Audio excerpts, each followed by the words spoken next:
Okay, cool. The recording has started. That's great. Let's see. It doesn't work. The link doesn't work, right? You mean the Jamboard link doesn't work? This one that I have shared? Oh, I see some people here. Anyone on the internet with this link can edit. That's what it says.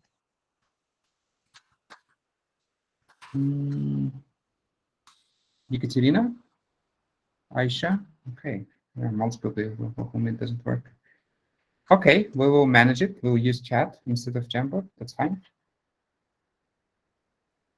I'll send it one more time.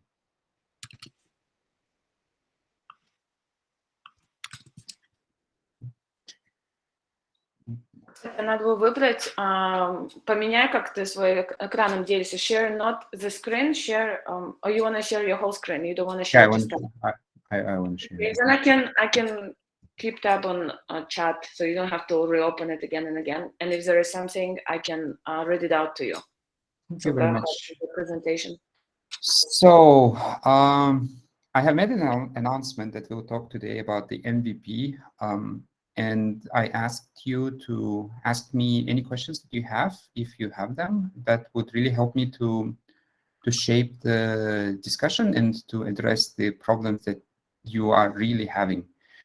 Since I haven't received any questions, I did what I thought would be the best. So that's why I'm sharing it in the form that I'm sharing, but please give me feedback because I want to understand whether it works or not, or whether I'm addressing your questions and your needs.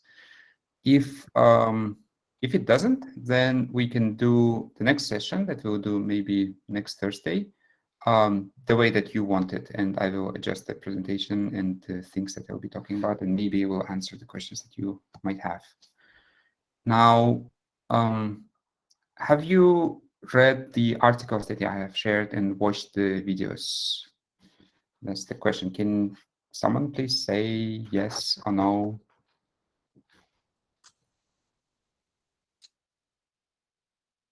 Есть, да. Гульнур читала, Инесс читала. Полумна Лавгорс, yes. Alexandra Gracheva, yes. So yeah, there are a few people.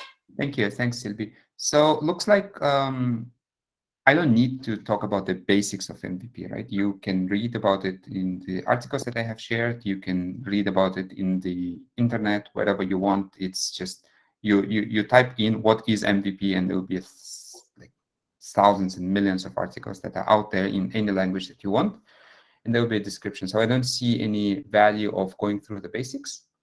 If you don't have them, then you can always go back and read the articles. But what I want to do is to emphasize the most important messages of the MVP, what it really is and why we need them. And yeah, what's the purpose of the MVPs? This presentation was prepared in just 45 minutes, so I didn't pay too much attention to the details, so sorry for that. That it might look ugly here and there. I apologize. So who am I? I worked at a lot of companies and studied a lot. I got my bachelor's degree in software engineering. Then I got my MBA at Asia School of Business. I was a participant of a management program at MIT. And right now, currently, I worked at Delivery Hero. It's food delivery and groceries delivery anything company that owns multiple platforms across the world. So right now we have about 10 million deliveries happening every day on our platforms, and the geography spans from Far East to Latin America. So we are probably in every time zone imaginable. Over 70 countries, and recently we have acquired a company that is delivering in even the former Soviet republics like Kazakhstan, Armenia, Georgia, and others, and even Uzbekistan, but not Turkmenistan for now. So within this Delivery Hero, we have a fintech division. This division, the organization, is responsible for everything related to money. So all the things that that you need to do money related on our platform, we do it. It is processing of payments. Payments could be done online with debit cards, credit cards, and everything else, or offline with cash. If the payment is done with cash, usually it's the delivery people, we call them riders. They are the ones who are collecting this money, but then we need to process them somehow, right? We deal with that as well, somehow to collect this money, repay to the riders and repay to the restaurants, etc. We are handling the incentives, like marketing vouchers and everything else. So a lot of things to do. Within this, the whole organization is about 200 people. The one that is doing the fintech only, the money-related activities. And within this organization, just a very quick thing. Can you please turn off your video for a sec while you're presenting, so it will like not. Sure. Yeah, because some people have connection and they can't hear you, like very few people. Okay. So if you can turn off your video. And okay, I turned. I forgot you about 200 people. Yeah, I'll continue. Like within this organization, I'm leading the data and analytics function. This includes data scientists, people who are building machine learning models for automated decision making. For example, we automatically understand whether a certain customer is fraudulent or not. We have data analysts who are building dashboards and analyzing the data, and we have data engineers, we have product managers. So I'm leading this organization. Before that, I had the experience leading data science teams. I was developing games in Turkey. It was one of the most popular games in Turkey that I was developing. I had my own company in Turkmenistan. So lots of experience working in different areas, and I hope that I know at least something about business. Of course, not everything. And if you have any questions, I will be very glad to help you with whatever I can. And if I cannot, then I will reach out to my friends, my network, and ask them to help you. But for sure, make sure that your questions get answered.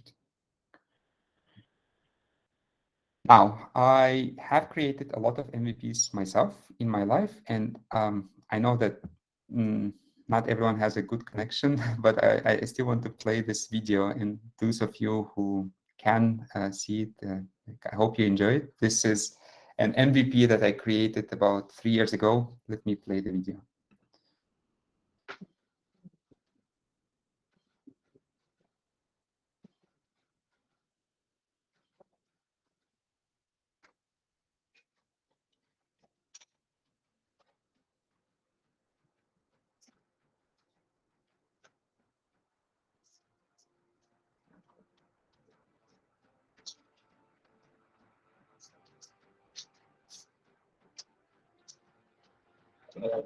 This one's for color, this one is for white.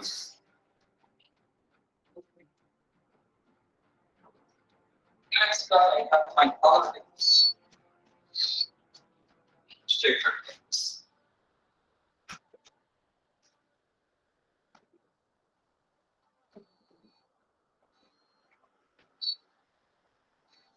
White.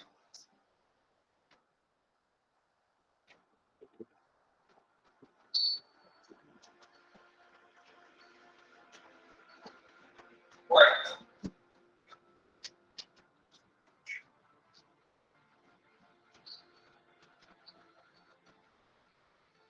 Color.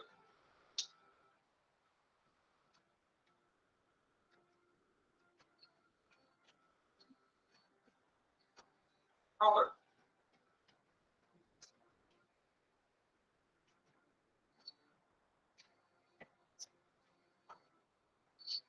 Color.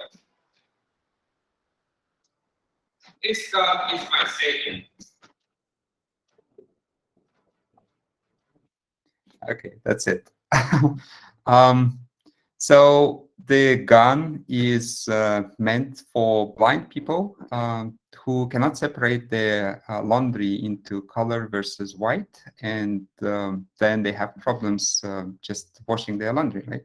Like we had a question of how do blind people actually know whether they should wash their clothes with colored or with white people?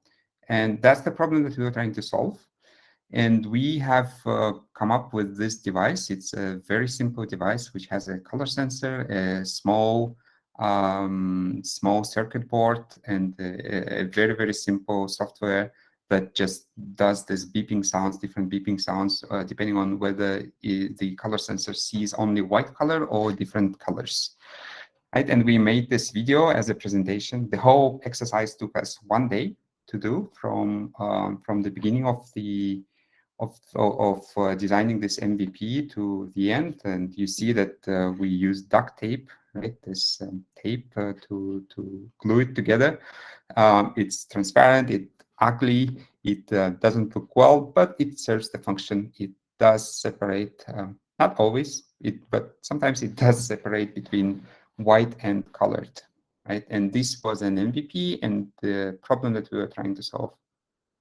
We didn't go beyond doing this because it was just an exercise for educational reasons. So we were not even thinking of launching it. But like, I think it could give us an idea of whether people would find such a device useful or not. Before we continue with this and with your knowledge of MVPs, the things that you read, I'd like to get some reflections, some reactions. Maybe you can do it in the chat. Let's see if you have any questions or any reactions.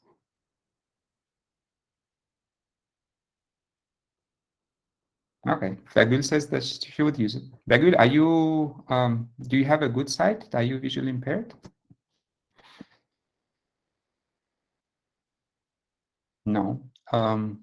Then unfortunately, I don't want to be rude, but unfortunately, your opinion doesn't carry too much weight here because you are not the target customer. So whether you would use it or you would not use it will not give me any additional information of whether this product will be successful or not. Right?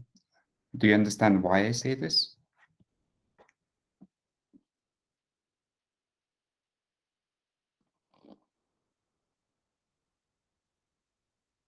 Okay, that's good. Thank you.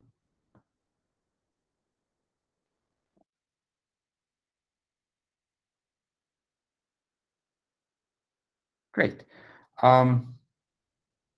Okay, so let me continue my presentation. Yeah, so now I would like to initiate this brainstorming together with you. So those of you who can go to the Jamboard, please do it. Those of you who can't go to the Jamboard, you can do it in the chat. But basically what I want is for us to brainstorm what is an MVP and what an MVP is not. And please use this sticky notes. You take a sticky note and then you can type in here. So MVP is, and you save it and it appears here, right? And then we'll just distribute these sticky notes. Or we can have an MVP is not.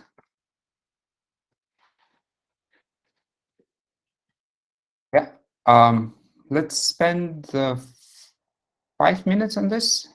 And right now it's 16:25 on my clock. On your clock, it's probably 8, so 20:25. Yeah, let's spend 5 minutes. Please add, what are your thoughts? What do you think it is? What do you think it is not? And in 5 minutes, let's come back. For now, I will turn off my microphone.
Okay, so 5 minutes are over, but I see that some people are still typing something. Let me give you another 2 minutes, and at 32 we'll then come back to this, and we'll see what we've got.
Okay, time is up. Let's see what we've got here.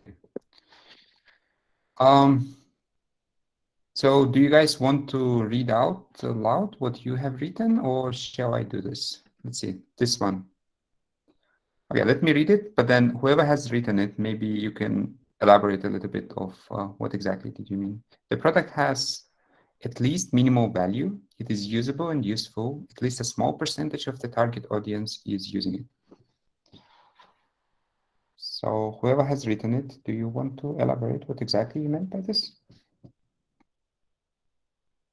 By the way, this is entirely true. This it is usable and useful, and we want a small percentage of the target audience to use it. Right, let's move on. MVP is the most valuable player. Yeah, that's right. But this is not what we're talking about here. We are talking about the minimum viable product, not the most valuable player. Let's move on. Amazon is one of the most successful minimum viable product examples. Amazon right now, or Amazon when it was launched in 1999?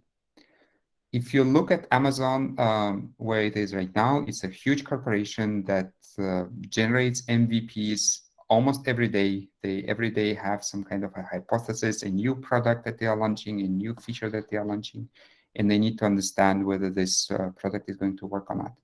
But Amazon in the early days, when Jeff Bezos has just launched it as a bookstore, right, and as an online bookstore and alternative to the brick and mortar retail stores, yes, that was an MVP because like when you are reading his reflections of what he was trying to do, and I hope that he's truthful, he's saying that his idea was never just a bookstore, but it was an online e-commerce, the full transformation of the way we do shopping. And that's what he did, and he has proven the value with the bookstore. So in that sense, you can say that it was an MVP, but well, it was a bit bigger than just an MVP. In the early days, yes. Next. MVP is a minimum viable product, is a version of a product with just enough features to be usable by early customers who can then provide feedback for future product department. What's really what I like about this comment is about the feedback for future product department, right? So it's the MVP, the whole purpose of MVP is to get feedback from the people. Yeah, without this feedback, MVP is actually useless. Even if you create the best product ever, but you don't know whether it's good or not, you don't receive feedback, then you can say that your MVP failed because you didn't learn anything from the launch. MVP is an ambitious thing. I would disagree, actually. MVP is not an ambitious thing. MVP is something that is quick and dirty just to get feedback from the audience. So it shouldn't be something ambitious. You shouldn't be spending too much time on an MVP. Let's move on. MVP is an uncompleted product that can be useful and make our life at least easier. So you can say that it is a not completed product, but the point here is that you are providing the product to the customer so that they can give a feedback to you. So if you read the articles that I have shared with you, they are bringing in an example of a cake, let's say. So imagine that you have an uncompleted cake without cream. You wouldn't understand whether it's a good cake or not if you don't add the cream. Right? But if you have a small cake or a version of a cake that is simpler just because you want to understand whether the people would be using it or not, then it is an MVP, yes. It's a prototype. It is a prototype. You can say that it is a prototype, but the main difference between a prototype and an MVP is that a prototype is usually done to prove a concept, right? The proof that this thing can be built, whereas MVP is done with the purpose of getting feedback from the audience, from the customers, and understanding whether this product is needed and if it solves the problems of the customers or not. So the difference is subtle, but it makes sense when you think of it from technology versus business point of view. So prototype is to prove a technology. So let's say if you want to make a computer that is rollable and that you can put in your pocket, that would be a prototype. Would people want to use it? If you ship it to the market and get feedback from the people, then it becomes an MVP because you are getting feedback and you are trying to understand whether they want to use it. First, you're proving that it's possible to do it. Second, you are proving that people want to use it. Yeah, the purposes are to be able to test product hypothesis with minimum resources and also to reduce wasted engineering hours. Yeah, this is to the point. Exactly right. It is testing hypothesis and not wasting and not doing things that nobody will use in the future. So you don't want to spend too much time on something that is not going to be used. Now let's see what we have here in the red section. MVP is not a product with the least possible functionality necessary for public launch. So yes and no. When you're building an MVP, you shouldn't treat it as if you are going to launch it to everyone and everyone will start using it immediately, and it shouldn't be perfect, right? But it should have the least possible functionality for the people to start using it so that you can get feedback and you can test whether this product is something that people want or not. It is not a product, it's a process. I would like to hear more about this, whoever has written it. What exactly did you mean?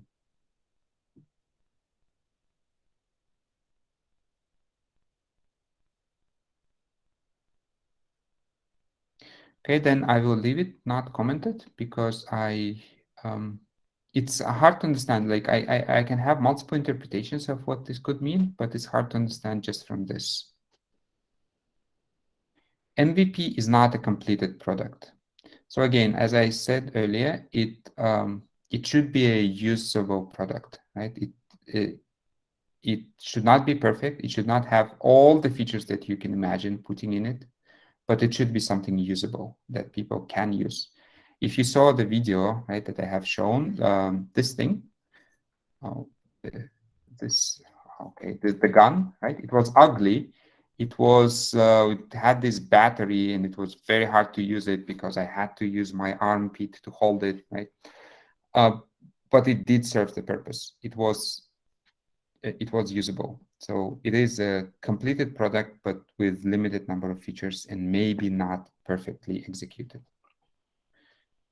Okay, it's the same comment. Paul, thank you very much. Looks like you know what an MVP is. It's yeah, it's pretty obvious to you. But let me continue with my presentation.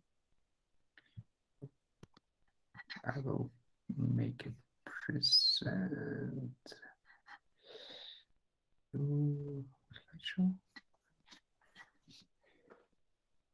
The basic premise about our world and about the business is that we don't know what the customers want until they prove to us that they want it. We can have ideas, we can have assumptions. Our friends and family might say that, yes, this is a great idea, it will work for sure. Well, we shouldn't trust it until we see the real customers using it and the real customers providing us feedback, not because they don't want to disappoint us, but because they really like the product and because they really want to use it and because it is really solving one of their problems. That is the only feedback that will prove whether your product will work in the future or not, right? And the best way to learn whether they want it or not is to give them the product. But giving the product doesn't mean that you satisfy all of their needs. There are multiple techniques that where you can minimize the efforts necessary for the product. You can create a video, like explaining the product, just like you saw before what I have done. It's just a video, right? But people understand what it is and they get a sense. And the only thing that is missing there is getting feedback from the audience, so that they tell us whether they would want it or not. You can maybe create some kind of pre-sales, right? You can advertise the product, you can show it, and then see if people would be buying it. You could say, okay, the product price is, let's say, 10 manats, right, or 100 manats. But by paying 1 manat, you book the ability to buy it in the future.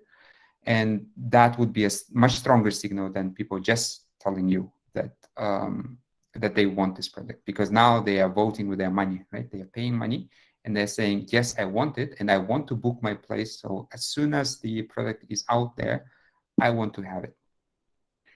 You can ship the product to them and see how they are using it. That's a little bit more advanced and that requires a little bit more resources, but depending on what kind of product you're building. Let's say it could be a software product, right? You're building an app and you can ship this app to the customers. And then, or it could be a web app, it could be an application, a mobile application, it could be a website or anything. Once you shipped it, you start getting feedback from the usage of the app, right? So for that, you would connect like Google Analytics or Yandex Metrica or any other analytics tool that will help you to gather the data from the usage. On top of the usage, you would also want some qualitative feedback so that people tell you whether they like it or not. All of this, you can read it in the articles that I have sent you, but there are multiple ways of getting the feedback from the people and understanding whether this is something that they want or not. Let me give you a couple of examples. Webvan. It's a company that was founded in 1996 in the era of a dot-com bubble. The value proposition that they had is that they can deliver groceries to your home in 30 minutes. I don't know, sounds good, sounds super good. And like if you look at the majority of startups now all over the world, and even what we do at the company where I work now, we do this delivery. It's super popular. People love it. People use it. And people want even not 30 minutes, but 15 minutes. So how come could it be bad idea? Why didn't we hear about it earlier? Why only during the coronavirus pandemic is when all of this started booming and not earlier. Well, that's not entirely true, right? In 1996, people were thinking about this, and they have attracted, if you look here, they have attracted 396 million US dollars of private investments when the companies were investing in them.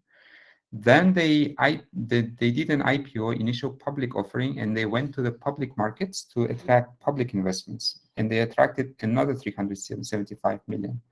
So in total, they had about 800 million US dollars for their operations. But the fun fact is that by this time, when they had this money, they had only 395,000 US dollars of revenue. So they could sell only for 395,000 US dollars. But they already had an ambition to launch in 70 cities across the United States. They have purchased all of these vans. They have built the facilities. They have hired more than 3,000 people. They have hired the best CEO that was out there, and they failed.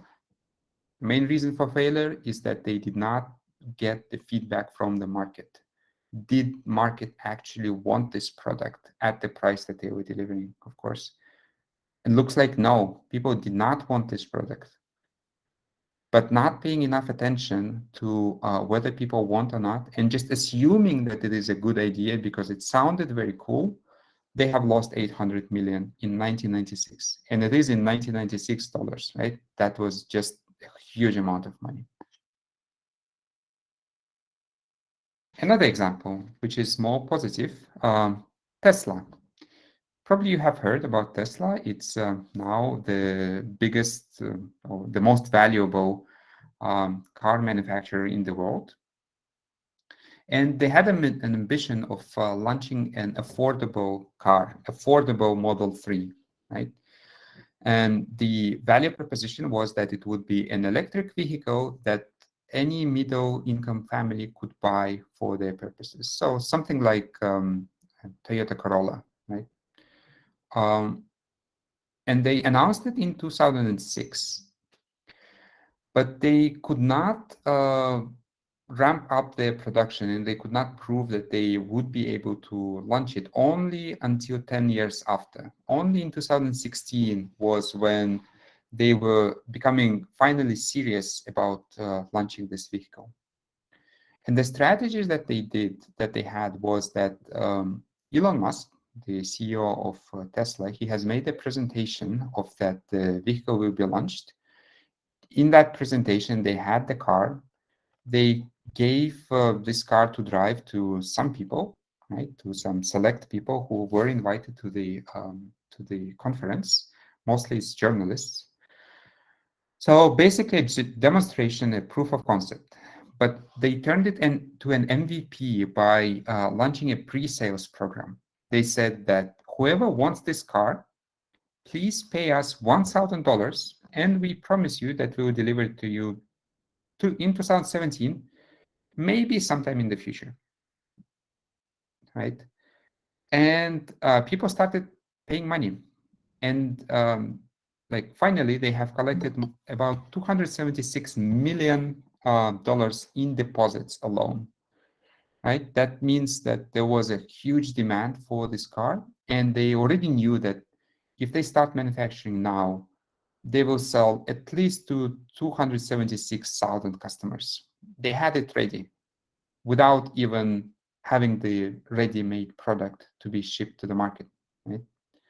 And if for some reason they would not be able to deliver it, let's say they couldn't build the factory, or they decided that they don't want to do it, all they needed to do is just return this money and that's it.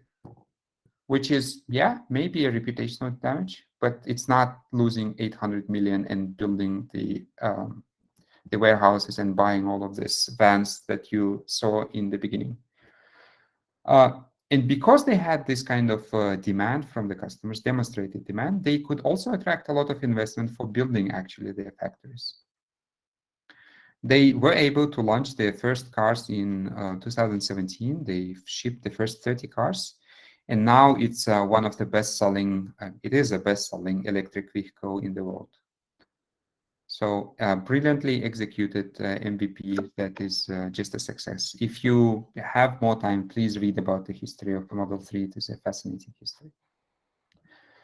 Let me give you another example. This is closer to my heart because it was in Malaysia and it was unraveling while I was studying there in Kuala Lumpur.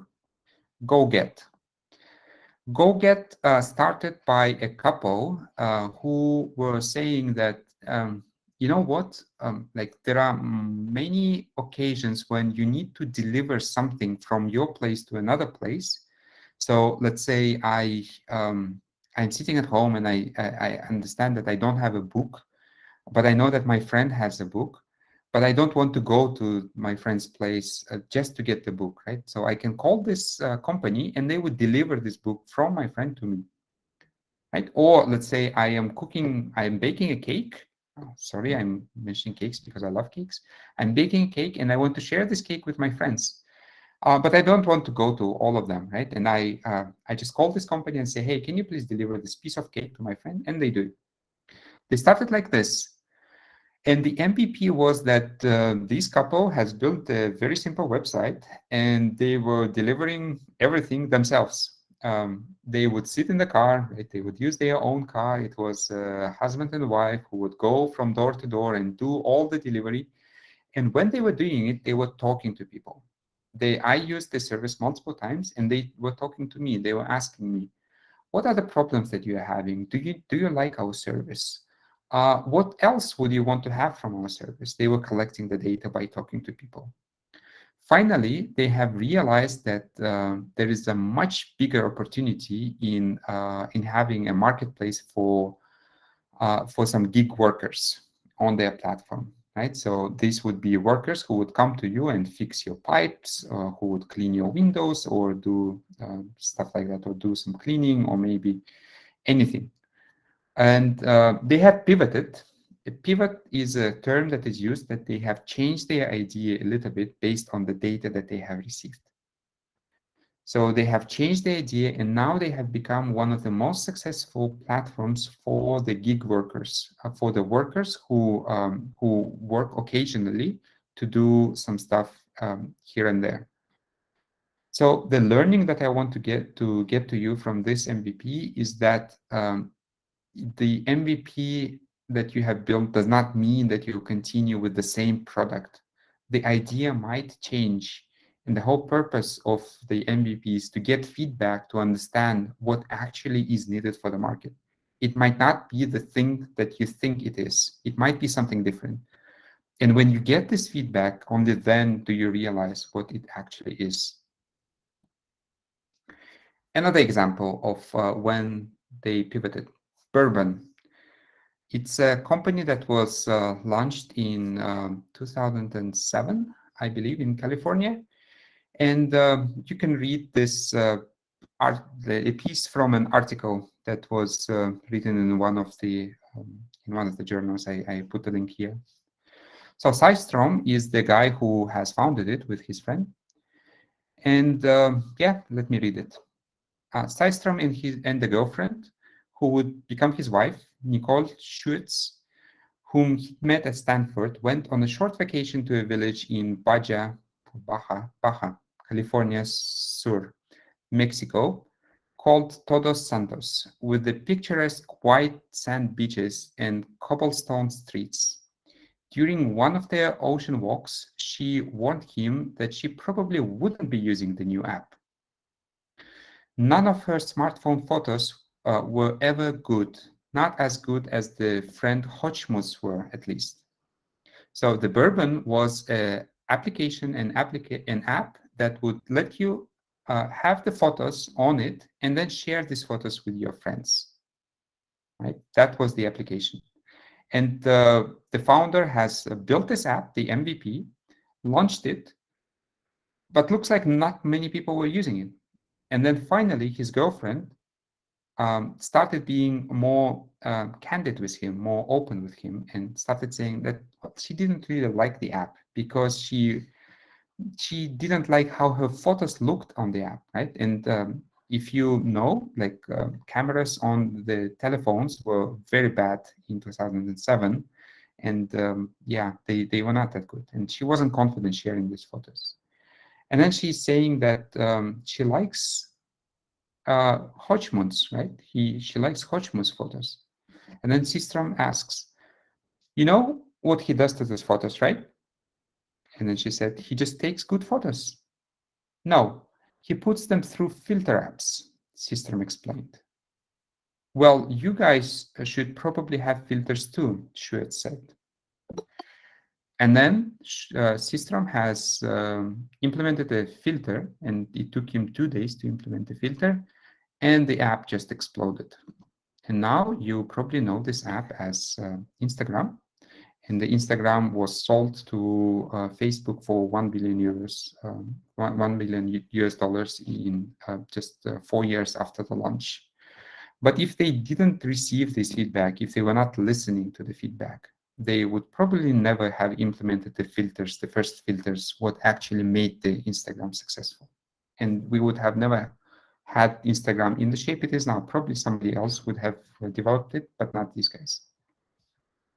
That's another example when listening to feedback can help you to implement the essential necessary features to make your product successful.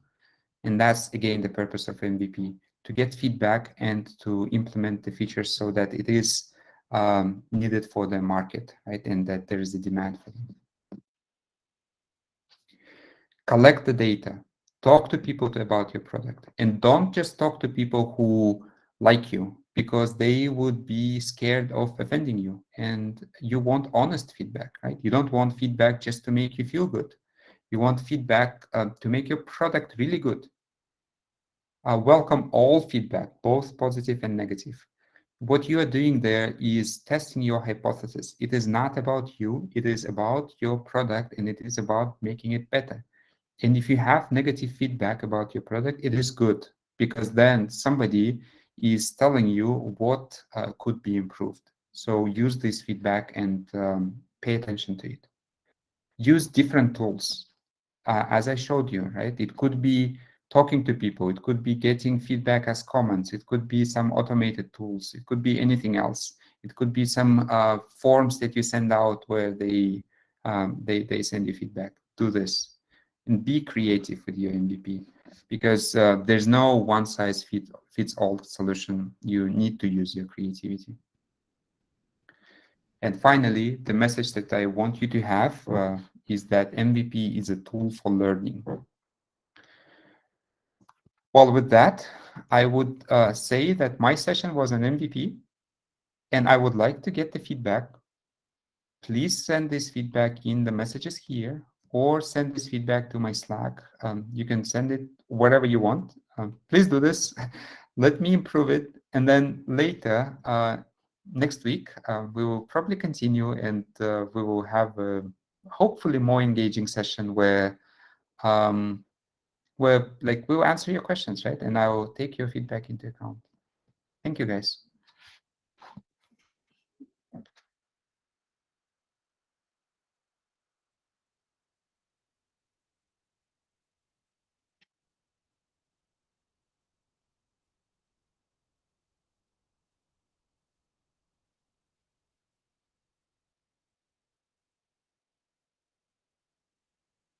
I see that there is a discussion in the chat. I will read it later. But let me see if there are any questions there. Sylvie, maybe you can help me? There were no questions. Okay, just a discussion? There was people saying that it's amazing, it's cool, they're great. Thank you. People really liked it. I would say that next time, if you do a Jamboard session, please ask people to write in their own words, because it's obvious that people have been Googling the answers to show that they really know. But your workshop is not, your seminar is not about how good we are to show you, but rather for you to help us out to understand it and see where our gaps are or how we can make it better. So I would suggest asking people to do it in their own words. Yeah, thanks, Sylvie. Yes, it's very valuable for me as well. I'll do it in the next session. Okay, then thank you all. I will stop recording. Let me see if I can stop recording. Yes.